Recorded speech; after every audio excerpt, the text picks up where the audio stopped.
সন্ধ্যায় নাস্তার জন্য গরুর মাংস দিয়ে সিট্রুটি রান্না করব। আর রান্নাটা কিন্তু আমার মা করতেছে। মা জানে কিভাবে সবকিছু মাখিয়ে জাকিয়ে রান্না করে, সেই রান্নাটা খেতে আমার কাছে অনেক বেশি ভালো লাগে। এখানে প্রায় 2.5 কেজির মতো গরুর মাংস আছে। আর গরুর মাংসটা কিন্তু প্রেসার কুকারে আজকে রান্না করবে। মাংসটা মূলত আজকে আলু দিয়ে রান্না করা হবে, তাই গুটি গুটি করে সব আলুগুলো কেটে ধুয়ে রেখেছে। আর এদিকে প্রেসার কুকারে সব মশলা দিয়ে কিন্তু মশলাগুলো কষানো হচ্ছে।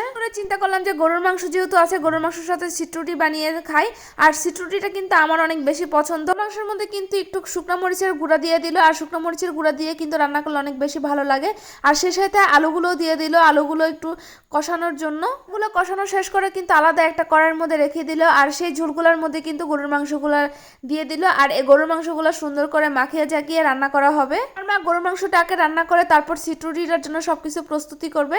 আর গরুর মাংসটা দেখেন কি সুন্দর একটা কালার চলে আসছে। গরুর মাংসটা চুলার মধ্যে কিন্তু বসায় রাখবে। আর এদিক দিয়ে মা সিট্রুটির জন্য সবকিছু প্রস্তুতি করছে। এই তো আটা বা চালের গুঁড়ো যেটাই বলে সবকিছু একসাথে মিক্স করে নিচ্ছে। তো ফার্স্ট আমি একটু ছেঁড়া ছেঁড়া হচ্ছে, তারপরে আস্তে আস্তে ঠিক হয়ে যাবে। তো দেখেন গরুর মাংসটা কিন্তু অলরেডি হয়ে যাচ্ছে একটু ঝোল ঝোল দিয়ে। আর আমার বাসায় একটু মেহমান আসছে, তাই বেশি করে রান্না করা হচ্ছে। আর এই তো দেখেন আসল সিট্রুটি। আজকের ভিডিওটা ভালো লাগলে অবশ্যই শেয়ার করে দিবেন সবাই।